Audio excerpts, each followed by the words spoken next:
Call generate हुआ था वो इंटरनेट कॉल था, इसलिए किस व्यक्ति ने किया, उसका मकसद क्या था, ये पता लगाने के लिए साइबर टीम को अलर्ट बोर्ड पे लाया गया। काफ़ी मशक्कत के बाद, क्योंकि इंटरनेट कॉल था, 3 देश के रूट से ये कॉल जनरेट हुआ था, इसलिए सूचना प्राप्त करने में काफ़ी विलंब हुआ।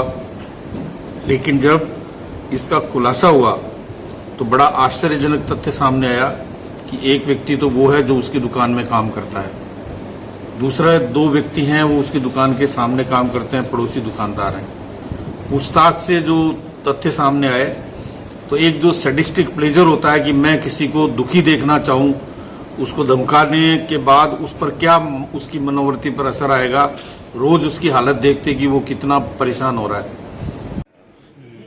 बोरखेड़ा क्षेत्र में रहने वाला कपड़ा व्यापारी सुरेश चावला को इंटरनेट कॉल कर उदयपुर कांड जैसा हाल करने की धमकी देने वाले 3 आरोपियों को पुलिस ने गिरफ्तार कर लिया है। कोटा पुलिस के लिए भी ये बड़ी सफलता है। कोटा पुलिस के लिए ये बड़ी सफलता रही क्योंकि कॉल ऐप के जरिए इंटरनेट से किया गया था और 2 देश के सर्वर से होकर कॉल आया था। आरोपियों में एक व्यापारी की दुकान का ही कर्मचारी है और धमकी सिर्फ इसलिए दी गई क्योंकि आरोपी व्यापारी को सिर्फ परेशान देखना चाहते थे। एसपी केसर सिंह शेखावत ने बताया कि 14 जुलाई को बजरंग नगर के रहने वाले सुरेश चावला को इंटरनेट कॉल के जरिए 2 बार कॉल कर अभद्र भाषा का प्रयोग करते हुए उदयपुर जैसा हाल करने की धमकी दी गई। थाने में शिकायत की, जिसके बाद उसकी सुरक्षा के लिए 2 पुलिस कर्मियों की ड्यूटी लगा दी गई। साथ ही मामले की जांच शुरू की गई।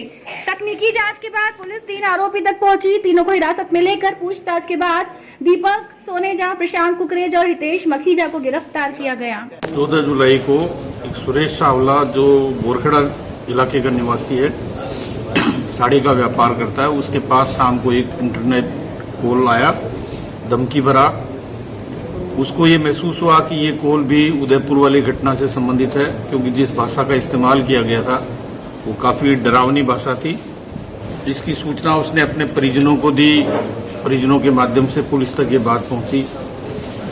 जिस तरह का माहौल पूरे देश में उदयपुर की घटना के बाद उत्पन्न हुआ था, इसलिए घटना को पूरी गंभीरता से लेते हुए उसकी सुरक्षा के समुचित प्रबंध सुनिश्चित किए गए।